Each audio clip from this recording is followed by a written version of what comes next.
사랑의 하나님, 감사합니다. 우리에게 지혜로운 삶을 살아서 하나님의 자녀다운 삶을 이룰 수 있도록 주님 잠언서를 주시니 감사합니다. 삶의 여러 분야에서 실질적으로 하나님 말씀대로 사는 사람은 어떤 선택을 해야 하는지를 연습시켜주는 귀한 과목인 줄 압니다. 한 제목 한 제목들을 다 깊이 조용히 천천히 묵상하며 나아갈 수 있도록 도와주옵소서. 예수님 이름으로 기도합니다. 아멘. 6월 18일 잠언서 26장 17절부터 28절의 말씀입니다. 오늘도 여러 가지 구절이 나오는 것 같지만 첫 번 문단 여러분 보시면 길로 지나가다가 자기와 상관없는 다툼을 간섭하는 자, 즉 남의 말에 끼어들어서 자기가 말하는 그런 사람, 남의 다툼에 개입해서 개입한다는 다 말로 하는 거죠. 남의 싸움에 괜히 끼어들면 큰 해를 입을 수 있다 하는 경고입니다. 자기의 자리를 지키지 못하는 것이 왜 지키지 못할까요?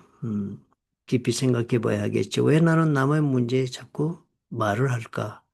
말할 필요가 없는 것이죠. 왜냐하면 각자의 주권을 인정해 주 개인적인 개인의 권리를 인정하고 또 그 사람의 판단이나 혹은 또 생각도 인정해 주는 그것이 바로 남을 타인을 존중하는 것 아니겠습니까? 타인을 존중한다면 그 판단하고 말하고 행동하는 모든 것에 내가 개입한다는 것은 국가 간의 내정에 개입하듯이 그렇게 개입하는 것, 그건 옳은 것은 아닌 것입니다. 개입하기는 하지 말고 차라리 도움을 청할 때 같이 상담에 응해주고 이런 것이 오히려 더 좋은 것이겠죠. 그 다음 말씀도 그렇습니다. 2절도 그러니까 나 농담처럼 말하면서 이렇게 우리 말 때문에 상처 주는 경우 많지 않습니까? 그런 경우 이야기하는 것입니다. 뭐 내가 말을 그냥 말해놓고서는 상대방이 뭐 좀 어려워하니까 그냥 지나가는 농담이었어. 뭐 이렇게 말을 하는 자, 그것조차도 우리 예수 믿는 사람들은 어리석은 행동이라고 말을 합니다. 그 다음에 그 문단에 보면은 말이 그 모든 다툼의 씨앗이 됩니다. 우리가 말을 할 때도 상대방의 마음에 불을 지피는 말을 할 수가 있죠. 그죠? 그러니까 말이 이 모든 시비의 근원이 된다. 이 말이 이렇게 문제가 된답니다. 남의 말하는 것도 그렇고 또 내가 말을 해가지고 다투고 있는 말이 더 불을 붙일 수도 있고 아니면 내 말 때문에 불이 붙을 수도 있고 그렇습니다. 온유한 입술에 악한 마음은 낮은 은을 입힌 톡이니라. 이 말은 부드럽게 하는 것 같죠. 마음이 악하면 그것은 금방 본질이 드러난다는 것입니다. 낮은 은을 입힌 토기가 금방 은이 벗겨지죠. 그죠?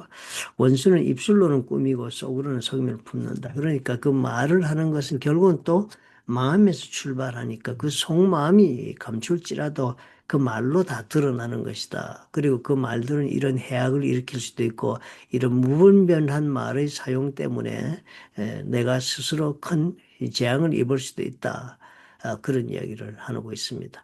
오늘 그 말씀 내용을 가만히 보니 그렇잖아요. 때때로 가족이나 친구나 교회 안에서의 갈등이 불필요하게 사람들의 말에 내가 끼어들고 또 내 상황에 누가 끼어들고 이래서 상황이 다 악화되는 경우가 많습니다.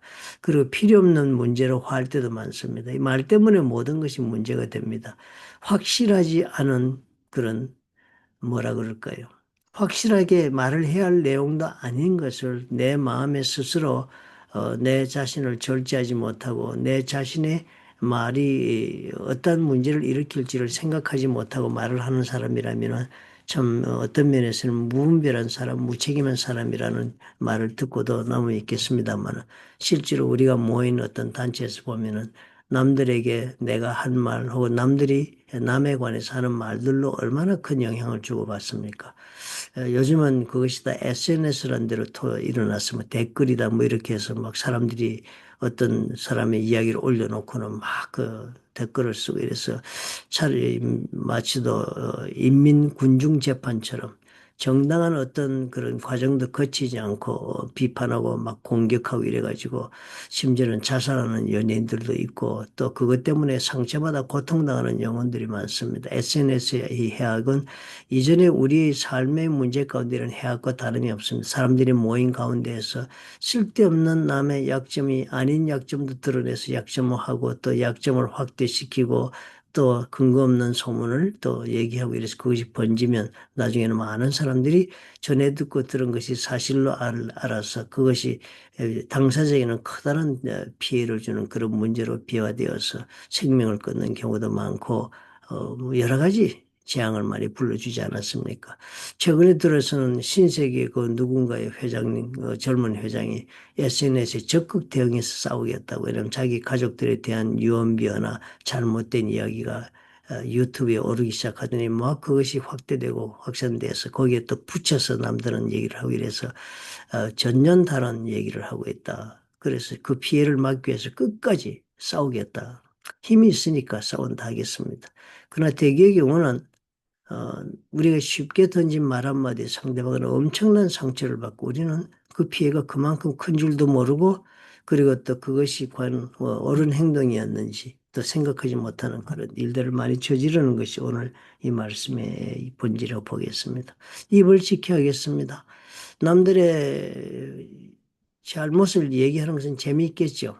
네, 자문서에도 그런 말이 있지 않습니까? 남의 말하기를 좋아하는 자의 말은 별식과 같아서 뱃속 깊은 데내 별식과 같아서 맛있는 음식입니다. 그래서 아주 남 얘기하는 건 너무 좋고 남 얘기 듣는 건 너무 재밌었어요. 그렇지만 뱃속 깊은 데로 그렇게 내려가서 얼마나 큰 영향을 주는지 남의 말 하는 것 대처할 수 없는 그런 어느 누구도 자기에 대한 어떤 다른 사람들의 제3자의 말들을 뭐 대항하고 싸울 수 있는 사람 누구 있겠습니까?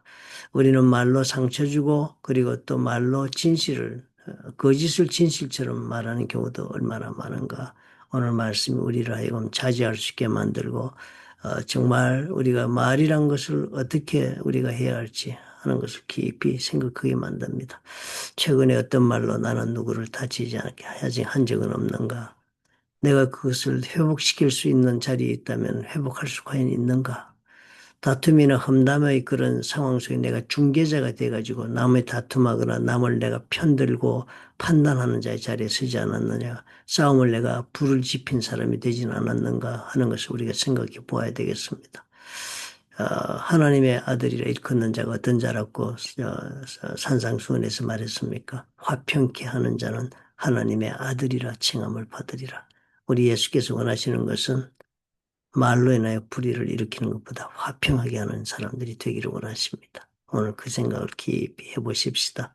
과연 나는 나의 말로 화평을 이루었는가? 아니면 사람들에게 재앙을 선물하고 고통을 선물했던가? 우리 한번 생각해 보십시다. 좋으신 아버지 감사합니다. 남에 의한 말로 아버지여 소문을 일으키고 소문을 전파하여서 해를 준 적이 얼마나 많았습니까? 옳지 않은 것, 옳은 것을 분별하느라고 우리가 참으로 애쓴다 하지만은 실질적으로 우리는 얼마나 우리 성품이 좋아하는 것을 전파하고 말하고 살았습니까? 그것으로 많은 사람들이 상처를 입고 또 사회적으로 또 그리고 불의한 일을 우리가 방조한 것이 아닌지를 돌아볼 줄 아는 성도가 되게 도와주옵소서.